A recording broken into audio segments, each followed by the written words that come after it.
Dieu d'Abraham, Dieu d'Isaac et Dieu de Jacob, que je sois un clou sur un mur. Et qu'à partir de cette chose si petite et si commune, suspendie une image de ton visage. Que ce ne soit pas moi qui parle, mais toi qui parles à travers moi. Et donne-moi ton Saint-Esprit, que je sois humble à délivrer ton message ce matin. Amen. Amen.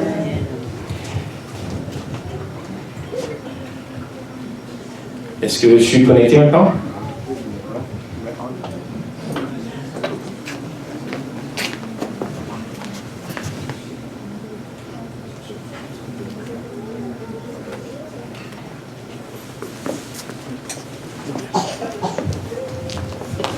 Ce matin, il y a une question qui se pose à travers le monde.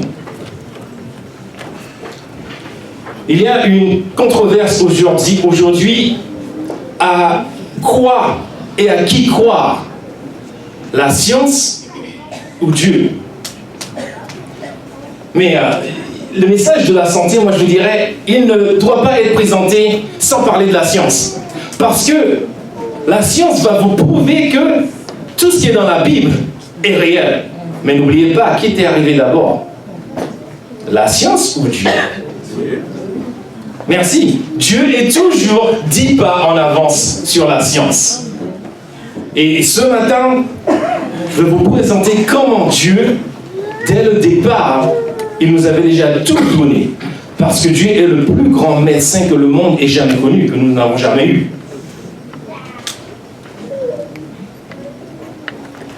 La grande controverse est profonde. Elle est profonde dans ses implications et elle touche pratiquement et affecte tous nos aspects de la vie. Et pourtant, elle est simple en termes de solution. Il s'agit de faire un choix. Dieu nous dit dans Deutéronome 30, le verset 19, j'ai mis devant vous la vie et la mort, la bénédiction et la malédiction. Choisissez la vie. Quelle est la différence entre un agent de police et un commissaire de compte, d'enquête? Si vous attendez à ce que ce soit moi seulement qui parle ce matin, je vous l'ai déjà d'avance, non. Quelle est la différence entre un agent de police et un commissaire d'enquête?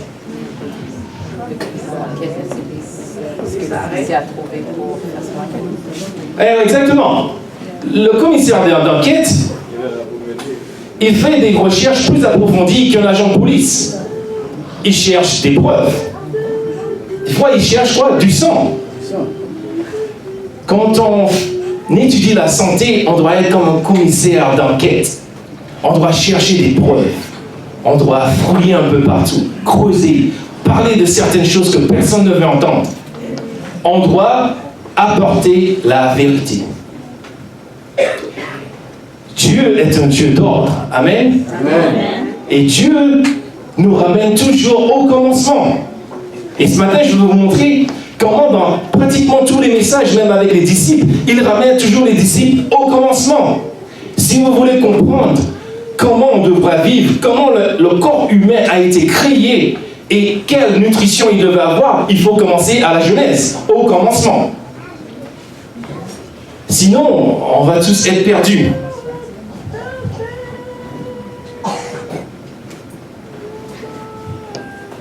Et là, il nous dit, il enseigna des Écritures le message de vérité et il apporta la guérison aux affligés. Il était le grand médecin que le monde n'a jamais connu. Et cependant, il harmonisait son travail de guérison et d'évangélisation.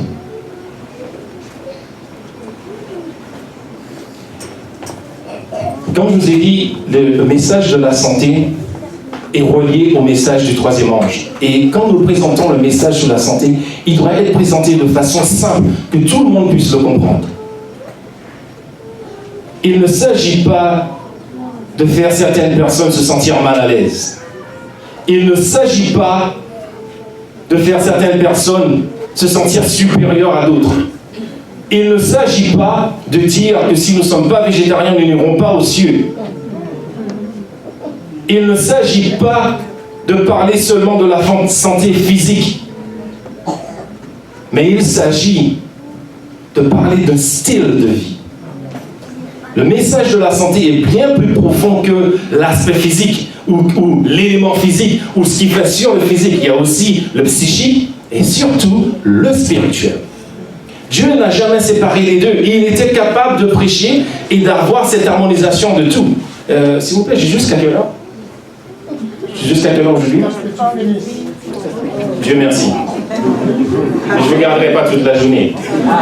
La préparation d'un peuple au retour du Christ dans l'observation et l'obéissance de la loi naturelle, c'est le travail qui accompagne le message du troisième ange. Quelqu'un dit Amen? Amen. Dieu désire que nous atteignions un standard de perfection qui nous a été rendu possible par le don du Christ, afin que nous puissions se connecter au corps céleste.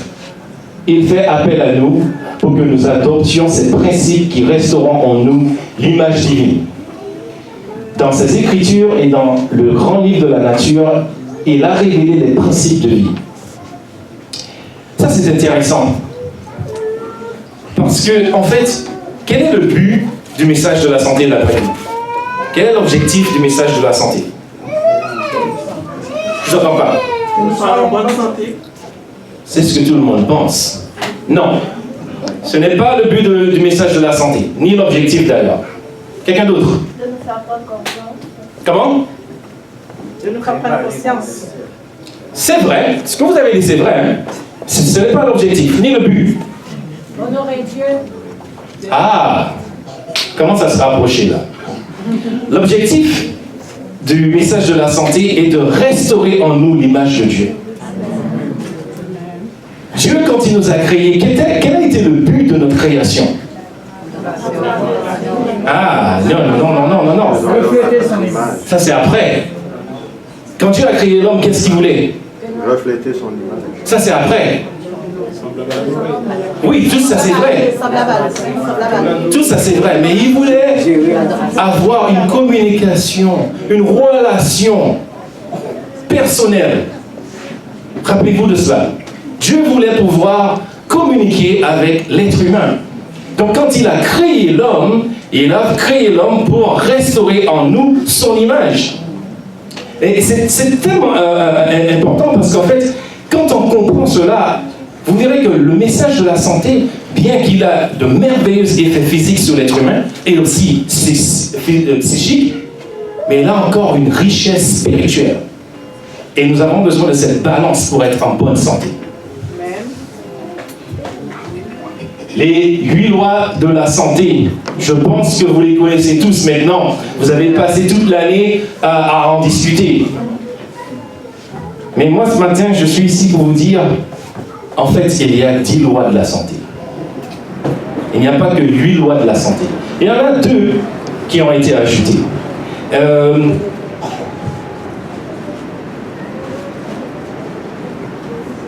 Achiat, en fait, c'est un groupe qui a commencé il y a 8 ans, cela maintenant, aux États-Unis, et qui avait pour mission de sensibiliser les églises adventistes, de les former à pouvoir discuter, à avoir ce don de la parole pour aller dans nos communautés et aider notre communauté, à avoir un centre d'influence où on pense et on croit ce que Ellen White nous a donné. Chaque église devait avoir un centre d'influence pour que nos voisins dans la communauté se sentent à l'aise à toujours venir. Vous savez qu'il y a certaines personnes qui ont peur d'aller dans les églises. Et il y a aussi, vous savez pourquoi ils ont peur d'aller dans les églises? Mais vous êtes, si je ne me trompe, c'est une église haïtienne ici, donc caribéenne. Dans la Caraïbe, il y a quelque chose qui me frappe toujours, qui me fait toujours sourire. C'est que quand on va prêcher, on arrive toujours avec la Bible d'abord. Montrez-moi où Dieu est venu avec la parole de Dieu d'abord. Où dans la Bible a-t-il fait? Dieu a guéri les malades. Il les a d'abord aidés. Et ensuite, qu'est-ce qu'il a dit? Ta foi t'a sauvé. c'est le contraire que nous faisons. On veut toujours ramener la parole de Dieu d'abord. Ensuite aider les gens. Non, non, non. On devrait les rencontrer où ils sont dans leurs besoins pour leur donner des solutions à leurs problèmes ou leurs maladies. Et ensuite, à ce moment, dire rendez gloire à Dieu pour ce qu'il a fait pour vous.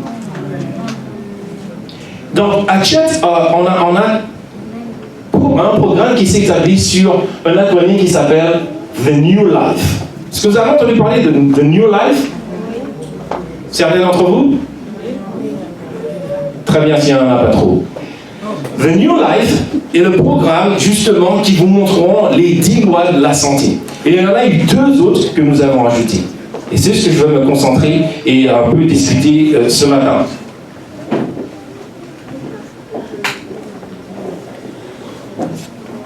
Je n'ai pas encore... Voilà. Notre foi doit s'appuyer sur l'évidence et non la démonstration.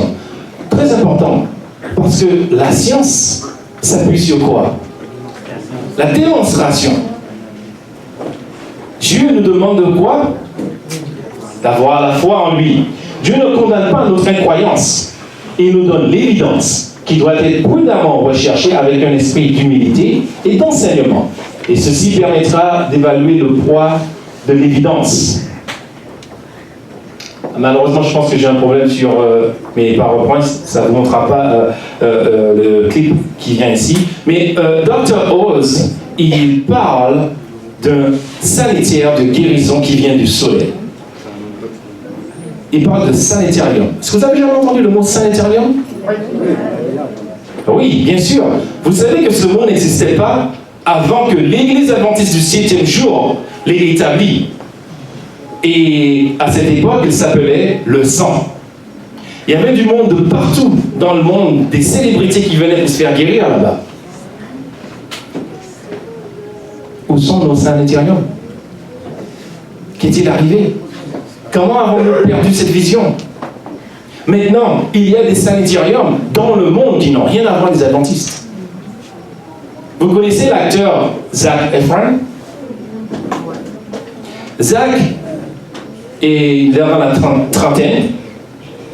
Un jour, il a rencontré ses amis d'enfance et ses amis lui ont dit « Depuis que tu es devenu un acteur, tu vieillis rapidement. » Ça l'a gêné un peu. Il s'est senti mal.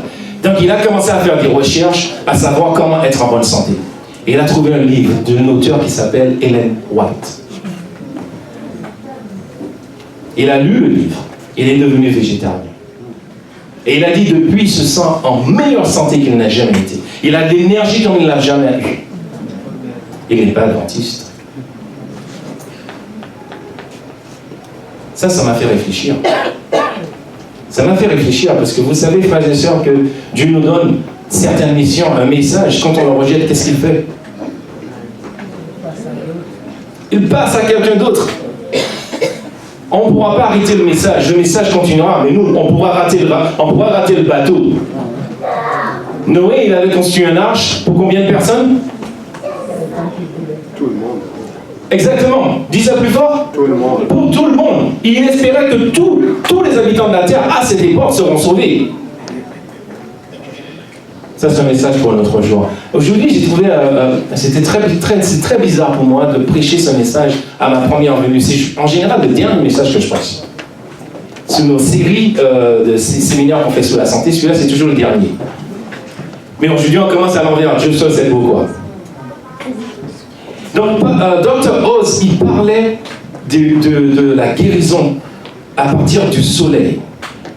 Parce que notre sang, quel est le rôle du sang dans le corps? Transporter l'oxygène. Très bien. Transporter l'oxygène, de purifier le corps. Tout ce que vous mangez se transforme en sang. Les plantes vertes, qu'est-ce qu'elles ont? Que fait la chlorophylle?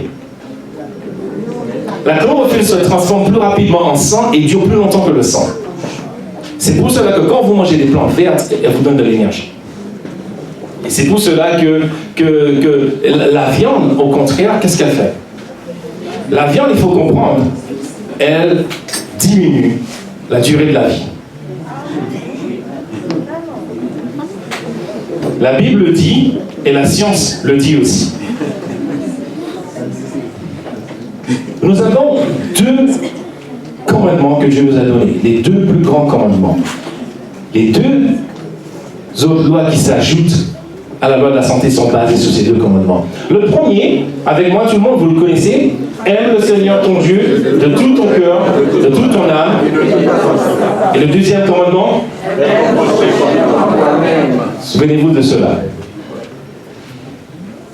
Que nous dit Genèse 2, le verset 15? Prenez vos Bibles s'il vous plaît.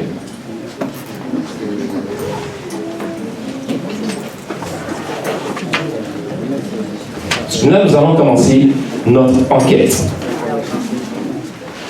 Si quelqu'un peut me le lire. L'Éternel Dieu prit l'homme et le plaça dans le jardin d'Éden pour le cultiver et pour le garder. Comment Dieu a voulu éduquer et enseigner Adam lorsqu'il était dans le jardin, d'après vous?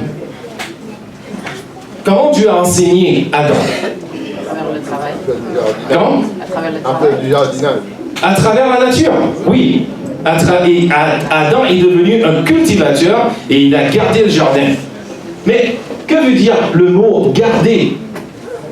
Le mot garder vient du mot hébreu shamar, qui veut dire observer. Mais ça, c'est intéressant. Parce que, venez ce matin, l'Esprit de Dieu est ici. Quand j'ai entendu tout ce que vous avez fait, je me suis dit, waouh, quelle puissance. Vous avez récité le commandement du sabbat. Qu'est-ce qu'il dit? Ça veut dire quoi? Ça veut dire qu'on observe le sabbat. Le mot garder dans la Bible, shamar, veut dire observer, donner attention. Aussi, c'est une alliance. Célébrer. Mais on se posera la question, ça sert à quoi d'observer? Comment pouvons-nous observer ou apprendre de la nature? Pensez-y pendant quelques minutes. Je vous amène dans le jardin selon ma compréhension, ma vision. Il y a des fleurs que nous n'avons jamais vues. Une beauté incroyable. Des oiseaux qui chantent de partout. Des animaux qui sont maintenant instincts, qu'on n'a jamais connus. Le lion, il ne rugissait pas, il ronronnait. Et Adam et Ève, dans ce paradis, ne pouvaient pas s'empêcher de regarder cela et de dire « Gloire à Dieu !» Alléluia! Parce que c'était à travers la nature que qu'Adam et Ève comprenaient ce que Dieu voulait pour eux. Je ne suis pas ici encore pour vous mettre mal à l'aise de certaines choses. Mais quelle était leur nutrition dans le jardin? Ils se nourrissaient de quoi? Genèse 1 nous le dit. De fruits, de grains et de plantes. C'était ça.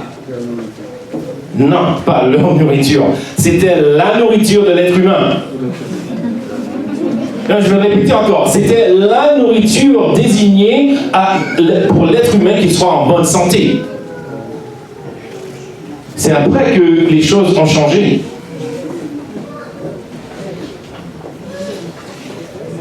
Donc, quand Adam et Ève étaient dans le jardin, qu'ils comprenaient quel était le secret de chaque arbre, de chaque fruit, de chaque plante, de chaque animal, ils étaient émerveillés. Moi, je prends toujours l'exemple. J'aime les gadgets. J'aime les voitures. J'achète une nouvelle voiture qui a toutes sortes de technologies. J'entre dans ma voiture, j'invente des choses ici, hein. Ma voiture n'est pas comme ça. Mais j'entre dans ma voiture, la voiture qui me dit « Bonjour Steve, où veux-tu y aller ?» Ah, je vais rentrer chez moi maintenant. Le GPS, tout est de la voiture qui m'amène chez moi. Et je dirais « Waouh! Ah, elle est bien cette voiture. » Ben, c'était pareil pour Adam et Ève. Quand Adam il est venu, maintenant si je vais au safari en Afrique, je regardais un lion, oh, il est beau, oh. Ah bon, Adam lui est venu près du lion comme si c'était votre chaton à la maison. Le lion qui commence à Adam qui dit waouh, ça c'est bien. Qu'il est beau de louer l'Éternel, de célébrer son nom. Adam, il n'a pas eu de coup de soleil. Pourquoi pas? Parce qu'Adam savait sur quel arbre se mettre. Mais le soleil ne brûlait pas non plus. Adam, est-ce qu'il avait soif? Non. Est-ce qu'il avait ces intestins qui lui faisaient mal? Non. Est-ce qu'Adam a connu le cancer? Non. Adam, quand il était dans le jardin, il n'avait rien. Tout allait bien. Tout était en parfaite harmonie.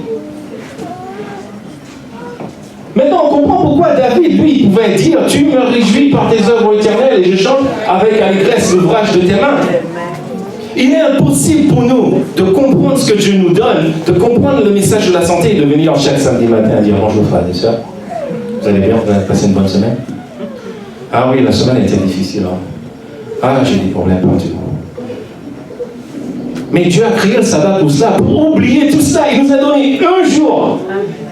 Ouais, la semaine a été difficile. Pourquoi? Parce que le diable, il est là. Oui, vous avez eu des problèmes. Pourquoi? Parce que le diable sait que vous avez quelque chose de spécial à faire et il ne veut pas que vous le découvrez. Mais Dieu est si bon, il nous a donné un jour pour oublier tout ça. Un jour pour se rappeler. Je me réjouis par tes œuvres éternelles. Je chante avec allégresse l'ouvrage de tes mains. Les habitants du jardin d'Éden étaient consacrés à s'occuper du jardin, pour le cultiver et pour le garder.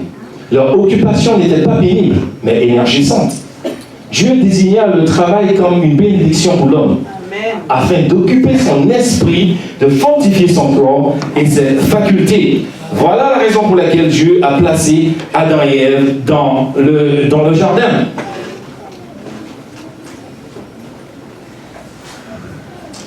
Ellen White nous dit dans Patriarche et Prophète, les mystères de l'univers visible, œuvre admirable de celui dont la science est parfaite, étaient pour eux une source inépuisable d'instruction et de délices. Les lois et les opérations de la nature depuis 6000 ans sont pour l'homme un objet d'étude. Qui est pour l'homme un objet d'étude, leur était dévoilé par l'architecte et conservateur de toutes choses. Il parlait avec les feuilles et les arbres et comprenait les secrets de leur existence. Ça aussi c'est important. Combien d'entre vous, juste par hasard, passent du temps à aller en forêt? Je vous conseille à continuer à le faire. Et ceux d'entre vous qui ne l'avaient pas fait, prenez le temps de le faire. Prenez le temps de passer un moment dans la nature. Combien d'entre vous aiment les animaux? Ah, au moins il y en a pas mal. Prenez le temps d'observer les animaux. Est-ce que vous avez jamais pensé ou guéri un animal malade ou blessé? Si vous le faites, regardez ce que l'animal fait après. Il va vous démontrer une gratitude incroyable. L'animal a l'attitude d'être reconnaissant. Ça, la nature a beaucoup de choses à nous apprendre. Les animaux, si vous êtes gentil envers eux, restent fidèles à vous jusqu'à leur mort. C'est pour cela qu'on dit, ne faites pas mal à un animal. Parce qu'ils vont se rappeler de cela. Vous savez que les orques et les dauphins sont les animaux les plus intelligents de la mer.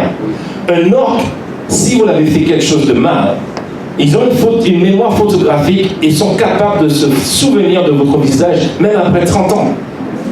Et si cet animal vous voit en mer après 30 ans que vous l'avez fait du mal, il va vous attaquer. Mais le contraire est aussi vrai. S'il était en danger, vous l'avez aidé, qu'un jour, 30 ans après, vous êtes en train de vous noyer et que cet animal est là, il vous sauvera la vie. Ça a été prouvé par la science. Incroyable comment Dieu a créé les choses, hein? Amen. Quel créateur merveilleux. Ce matin, nous l'avons lu. Qu'est-ce que l'homme? Pour que tu te souviennes de lui. Hein?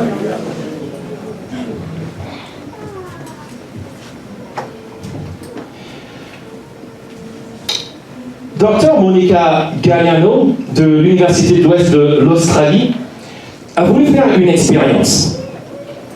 Elle a voulu savoir si la nature réagit à ce que, comme l'être humain réagit.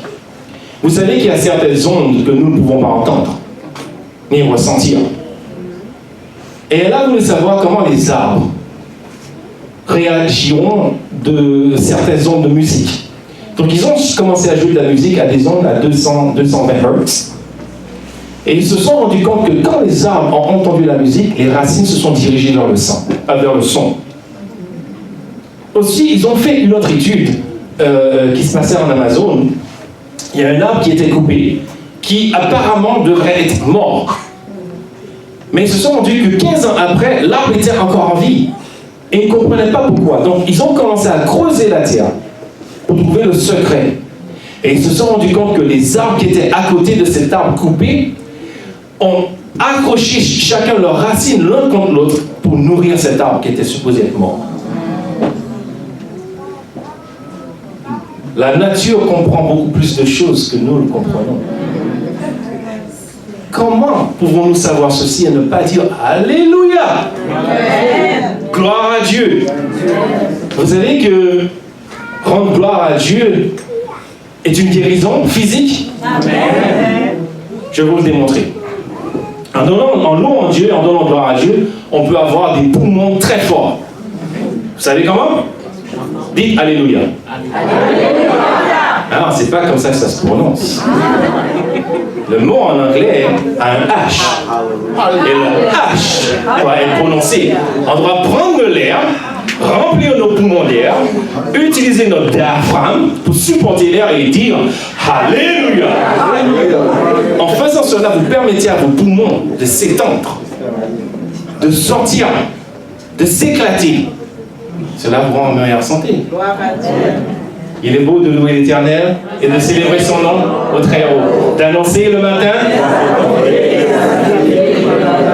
Très bien.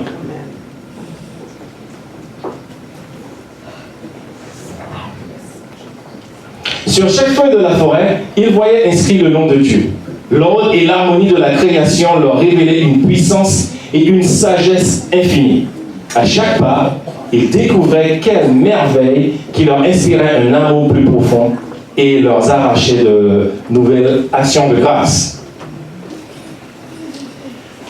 Un esprit de gratitude et de louange a tendance à promouvoir la santé du corps et de l'esprit. Ça se trouve où ça?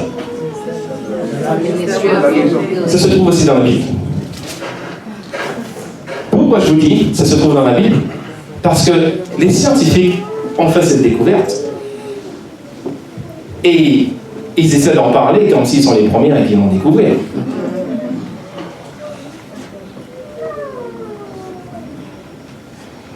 Le mot « bon », en français, on dit qu'il est beau de louer l'Éternel. Mais en anglais, it is a good thing. Il est bon. En hébreu, c'est vraiment traduit en « il est bon ». Mais que veut dire le mot « bon » ? Le mot « tov », le mot hébreu, il peut être traduit en faisant quelque chose de bien, mais il a été donné plus comme un bénéfice. Dieu, quand il a créé la terre dans quel but? Après le premier jour, qu'est-ce qu'il a dit? Tout était très bon. Tout était bon. Premier jour, il a dit tout était bon. Deuxième jour, bon. Troisième jour, bon. Quatrième, cinquième, sixième. Très bon. Mais il a vu tout ce qu'il a fait. Il a dit que c'était bon. Au septième. Après le septième jour, il a regardé, il a vu que tout ce qu'il avait créé était très bon. En fait, la traduction devient avait un très grand bénéfice. Parce que tout ce qu'il a créé, il avait créé pourquoi? En quel but? Pour l'être humain.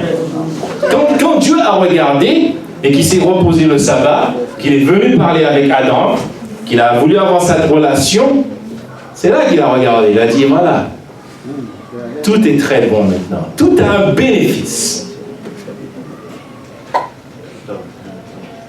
Apprenez à louer Dieu, c'est le plus grand remède des maladies de l'esprit et du corps.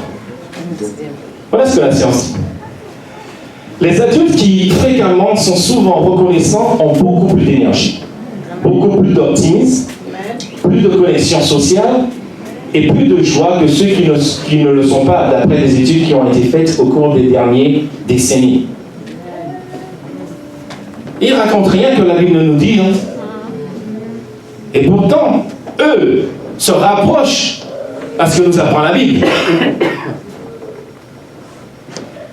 Avoir une attitude de gratitude conduit à avoir une meilleure santé, un profond sommeil, moins d'anxiété et de dépression, un meilleur style de vie et un comportement normal envers les hommes et attire l'amour. Oui. Le caractère du chrétien doit refléter les cieux. Ceux qui sont dans l'obscurité doivent entendre le chant de gratitude et de louange. Ce travail portera la justice céleste aux accablés, à ceux qui sont perplexes et qui ont un esprit en souffrance. Dieu, quand il a créé la terre, il l'a fait par amour. Est-ce que ça vous le comprenez? Est-ce que ça vous le savez?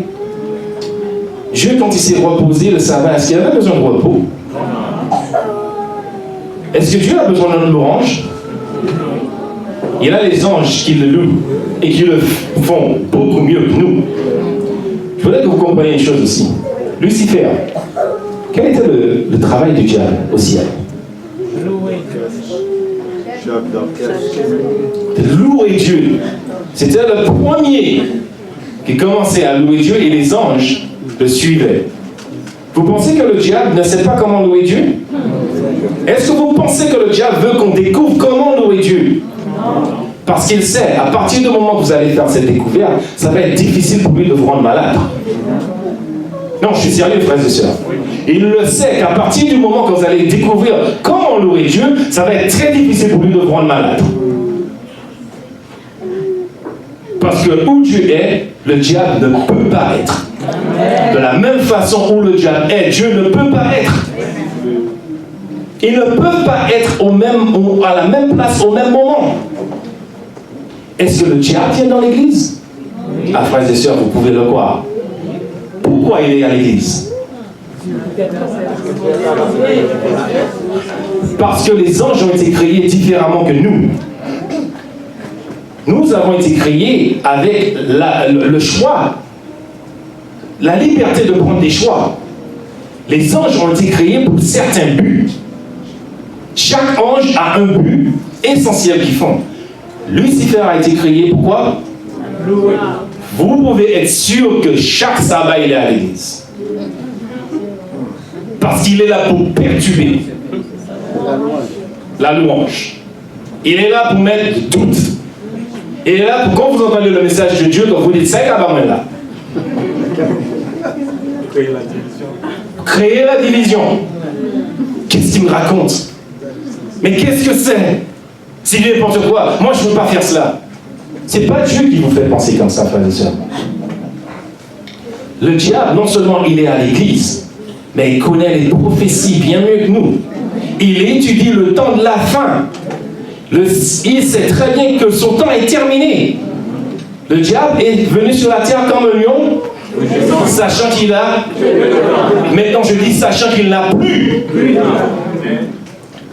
Quand Dieu est monté au ciel, si vous lisez les écrits d'Ellen White, vous connaissez le Psaume 24, porte, élevez-vous les tours, élevez vos portes éternelles. Ellen White explique, quand cela s'est passé, c'est ce que les anges disaient, quand Jésus était en train de monter. Et le diable, Satan, il a dit à ses anges, nous avons perdu la bataille.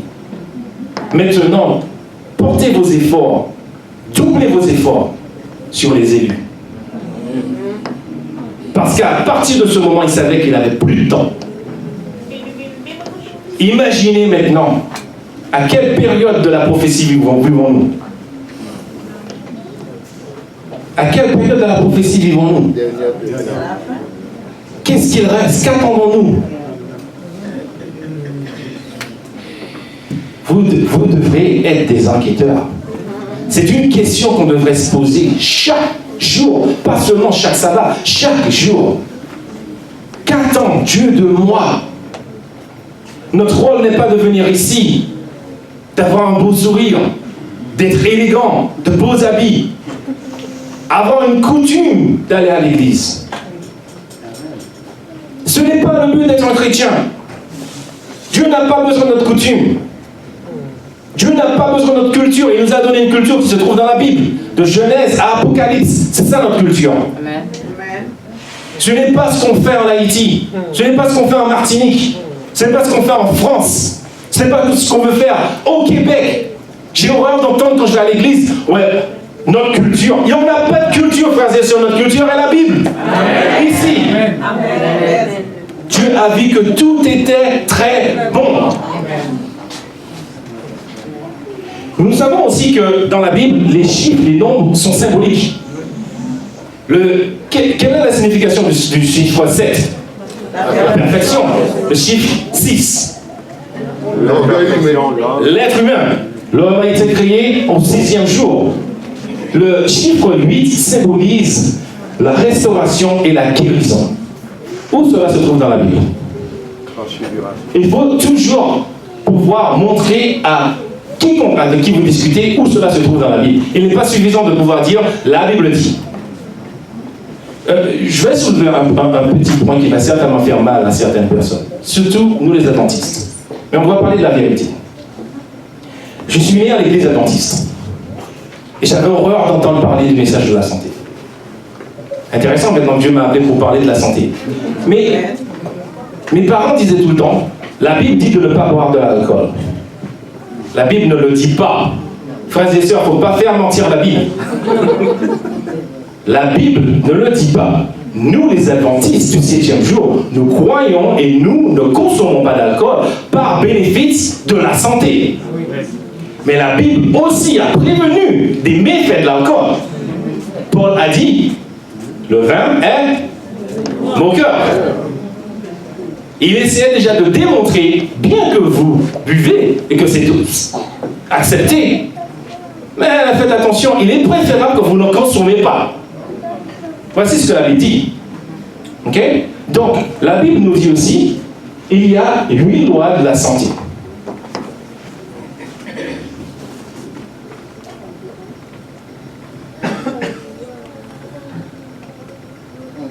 Voilà. 8 êtres humains ont repeuplé la terre dans la Genèse. Et cela se trouve dans 1 Pierre 3, le verset 20. Comment? Ça viendra. Dans quel chapitre de la Genèse? Dans quel chapitre de la Genèse que ça se trouve? Merci. Le 8e chapitre de la Genèse. Le 8e homme, à partir d'Adam, a vécu le plus longtemps. Vous le trouvez dans Genèse 5, le verset 27.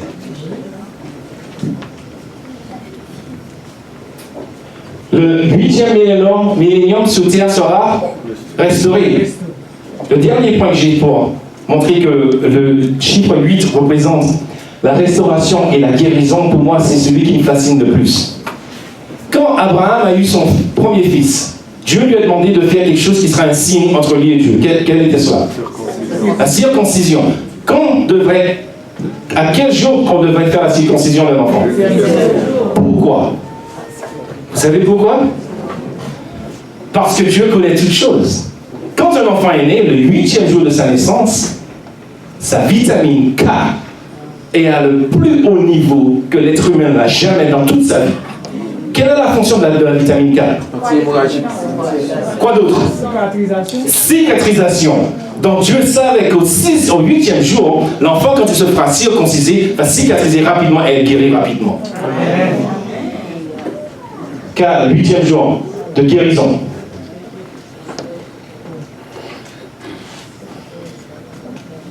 Le numéro 10 dans la Bible est l'évidence et le test. Ellen White nous dit, pour justifier ma position ou ma mission, je ne prononcerai pas 10 mots. C'est pas par hasard qu'elle a dit 10 mots. Elle aurait pu dire, je ne prononcerai pas un mot, ou deux, 10. Elle avait raison là pour laquelle elle disait. Je ne chercherai pas à donner les preuves à mon travail. C'est donc à leurs fruits que vous les... Et elle prenait ce que Matthieu 7, 20 nous dit. Il y a 10 commandements de Dieu. Dieu nous a donné les commandements pour quoi faire? Pour nous mettre à l'épreuve. C'est-à-dire, si vous m'aimez, c'est vraiment une preuve que nous montrons à Dieu. Si moi, qui d'entre vous sont mariés? Ou amoureux? Si celle ou celui que vous aimez vous dit, moi, je n'aime pas mettre des chaussures noires. Est-ce que vous avez pu acheter des chaussures noires? Non. Si celui ou celle que vous aimez vous dit que je n'aime pas une maison sale, que vous êtes mal propre, je suis sûr que vous allez apprendre à la propreté. Si vous m'aimez, ben c'est ce que ça nous dit. C'était pour nous, pour prouver à Dieu qu'on l'aime, on garde ses commandements. Et il y a 10 commandements. Malachie nous dit quoi? 10% de votre salaire. Des fois, encore comme je vous dis, je ne suis pas là pour faire quiconque se sentir mal à l'aise. Mais on parle de la vérité. Le diable mettra des difficultés dans votre vie que vous ne pouvez même pas trouver 10% à donner à Dieu. Ne vous découragez pas. Priez. Demandez à Dieu de la force de vous aider à donner ces 10%. Et qu'est-ce que Dieu fera? Il ouvrira les portes des cieux. Amen. Encore, est-ce que Dieu a besoin des 10%? Non. Pourquoi il nous demande 10%? Pour nous mettre à l'épreuve.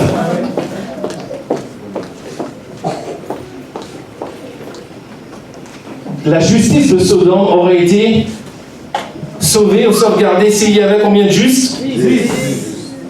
C'est triste, hein? Dieu n'a même pas trouvé 10 à Sodome. Le soleil a regressé de 10 degrés et ils ont pu avoir leur victoire. Il est rare que je fasse un message sur la santé, que tout fonctionne. Daniel et ses compagnons, ils voulaient être éprouvés pendant combien de jours? Pendant 10 jours. Et après les 10 jours, ils ont été trouvés 10 fois meilleurs que les autres.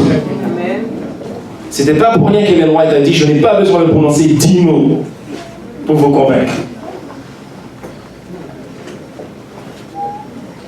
L'Égypte a été éprouvée avec combien de plaies? 10 plaies.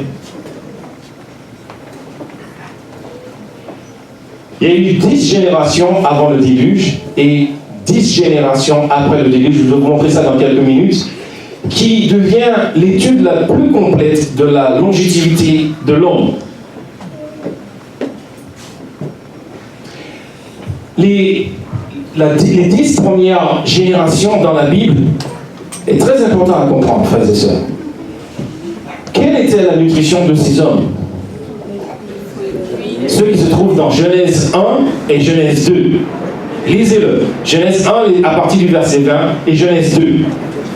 Ils se nourrissaient de fruits, de plantes, de légumes, pas de consommation de viande.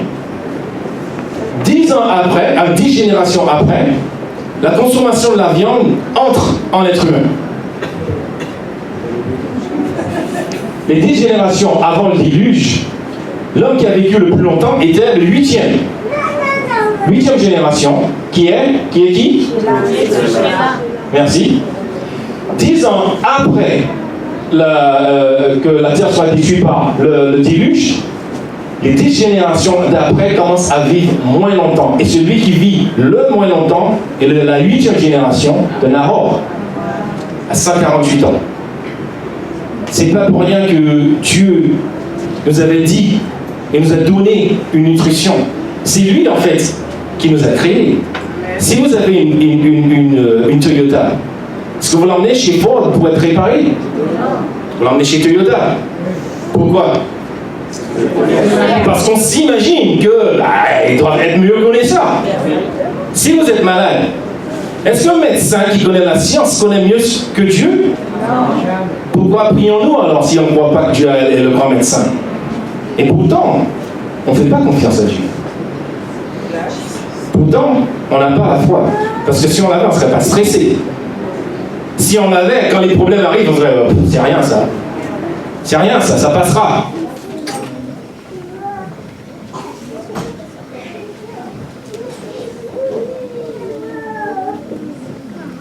Il veut vraiment pas fonctionner avec moi. Il y avait 10 lépreux que Dieu a guéris. Et aussi, les disciples attendaient Jésus dans la Jérusalem pendant combien de jours? 10 jours. Encore, tout ça pour vous prouver que le chiffre 10 représente l'épreuve. Les 10 lépreux, quel était le pourcentage de celui qui a montré la gratitude?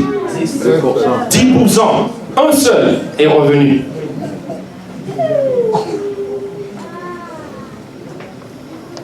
Ici encore, les vidéos ne fonctionnent pas et vous m'excusez pour cela ce matin.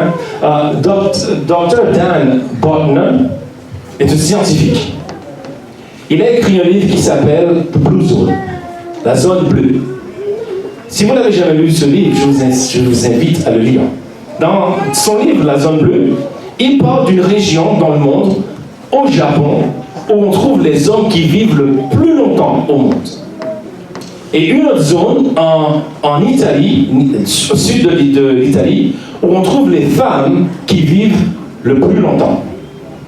Mais il a trouvé une région dans le monde où les hommes et les femmes vivent le plus longtemps. Californie, Loma Linda. Toutes ces zones ont un point commun, le style de vie et de nutrition qu'ils ont. Dieu merci à Loma Linda, c'était des adventistes représentés. Amen. Mais en Italie et au Japon, ils ne sont pas adventistes. Mais ils ont la même observation et le même respect de nutrition. Le message de la santé n'est pas simplement la nutrition, c'est un style de vie. Vous les connaissez tous. L'énergie, l'eau,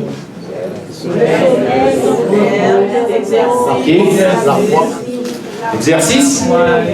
Et vous savez que si vous pratiquez cela, vous pouvez quand même être déprimé. Vous pouvez quand même être malade. Parce qu'il vous manque deux choses. Faire plus confiance, être moins stressé. Faire plus confiance, être moins stressé. Mais on parle de faire plus confiance à qui là? Faire plus confiance à notre Créateur et être moins stressé. Vous savez, frères et sœurs, avoir la foi et faire confiance en Dieu n'est pas quelque chose d'évident. C'est pas facile, on doit apprendre. Mais comment pouvons-nous apprendre? Ce sont pas deux choses. On ne peut pas connaître Dieu sans lire notre Bible. Vous ne pouvez pas connaître Dieu si vous attendez à ce que chaque samedi matin, votre relation est basée sur un message. Vous devrez aller à la maison, relire ce que vous avez entendu. Faites votre recherche. Faites votre enquête. Vous avez entendu quelque chose, relisez-le à la maison. Ça ne s'arrête pas ici. En le faisant, c'est à ce moment que vous découvrez des choses. Sortez de votre maison. Allez passer du temps dans la forêt. Passez un moment paisible. Là, vous allez commencer à comprendre et à connaître votre Dieu. On ne peut pas faire confiance à quelqu'un qu'on ne connaît pas. C'est impossible. On ne peut pas faire confiance à quelqu'un avec qui on n'a pas de relation. C'est impossible. On ne peut pas faire confiance à quelqu'un qui n'a jamais rien fait pour nous. Pourtant, Dieu nous a donné la vie. Dieu nous a donné l'amour. Dieu nous a donné le pardon. Dieu nous donne la santé. Et pourtant, on préfère faire confiance à d'autres personnes, mais pas à lui.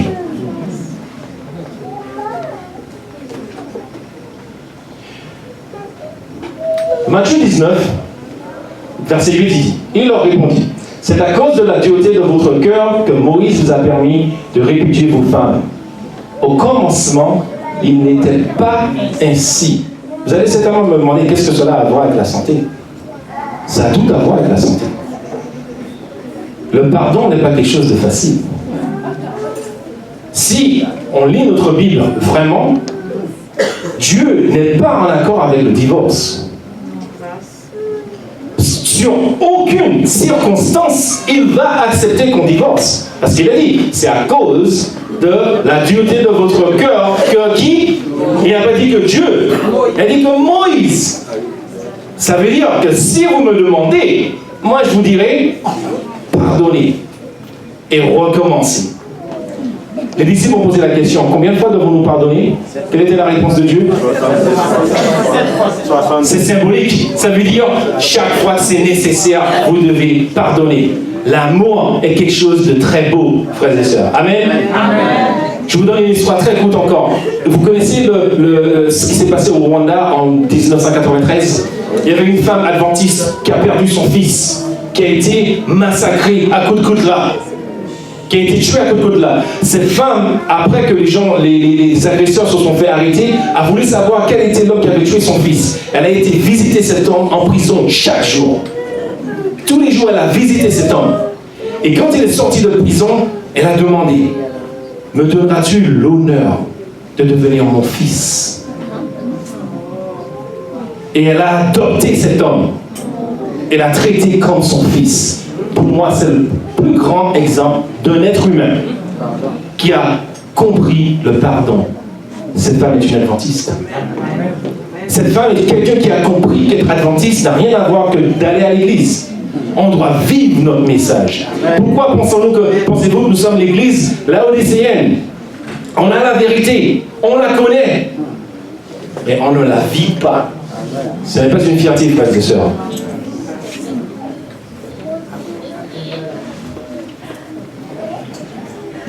Et le Maître aussi nous dit dans le livre L'éducation, dans la formation de ses disciples, le Sauveur a suivi le système d'éducation qui était établi dès le commencement. Encore, vous voyez, Dieu a toujours été avant la science. Si vous voulez tout enseigner à quelqu'un, il faut commencer par la Genèse. Quand vous allez dans la communauté, que vous voulez parler de Dieu, il faut commencer dès le commencement. Sinon, on perd on perd ce qu'on veut dire, on perd les faits. Au commencement, Dieu, qu'est-ce qu'il a fait?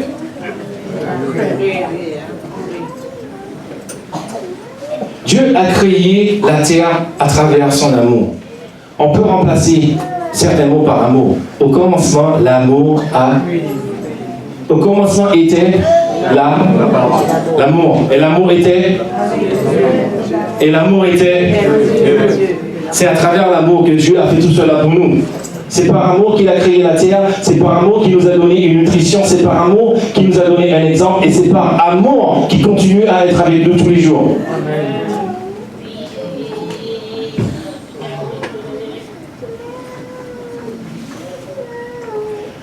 Aussi, Matthieu nous dit, c'est dans l'abondance du cœur que vous reconnaissez toujours quelqu'un de gentil ou quelqu'un de méchant à travers son langage. Je vais accélérer, j'arrive vers la fin de mon message. Si seulement la Japo voulait être gentil avec moi. Et Dieu vit que tout ce qu'il avait créé était bon. Le mot bon encore, on revient dessus, qui se trouve dans toute la Genèse. Vous m'excusez, j'essaie d'aller un peu plus rapidement.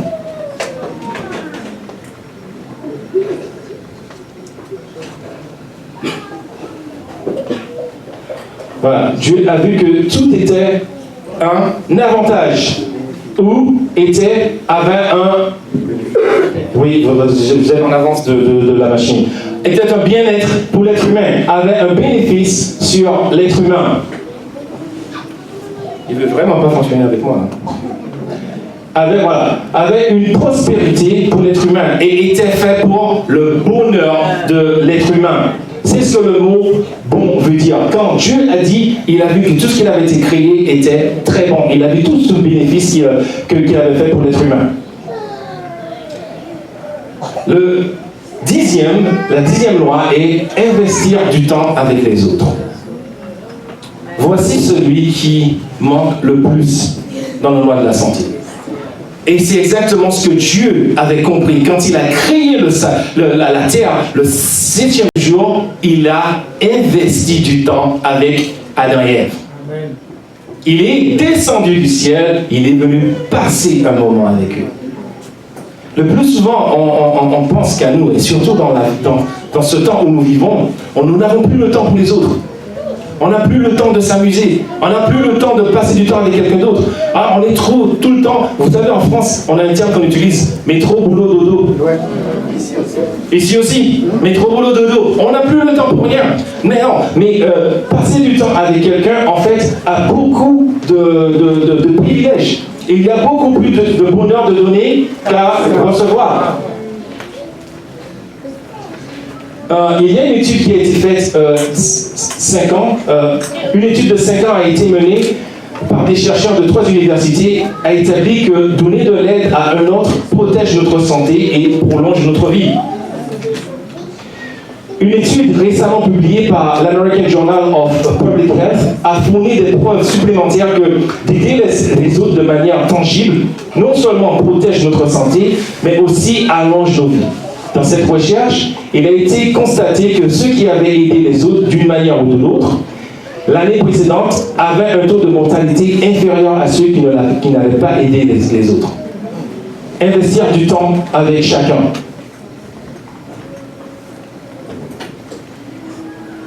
Dieu acheva au 7e jour son œuvre qu'il avait faite et se reposa au 7e jour de toute son œuvre qu'il avait faite pour lui permettre de passer du temps avec nous. Nous sommes appelés à être l'exemple que Dieu avait établi.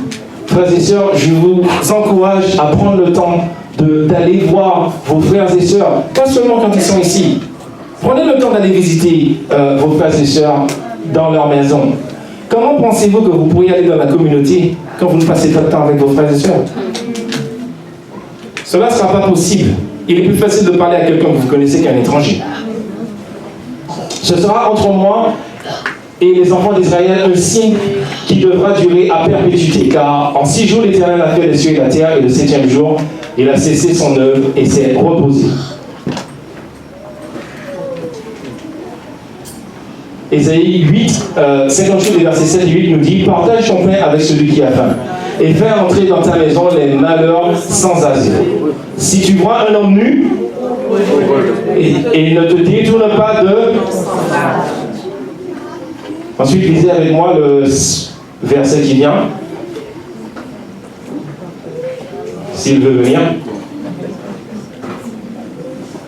Alors, comme l'aurore et ta guérison germera promptement. Amen.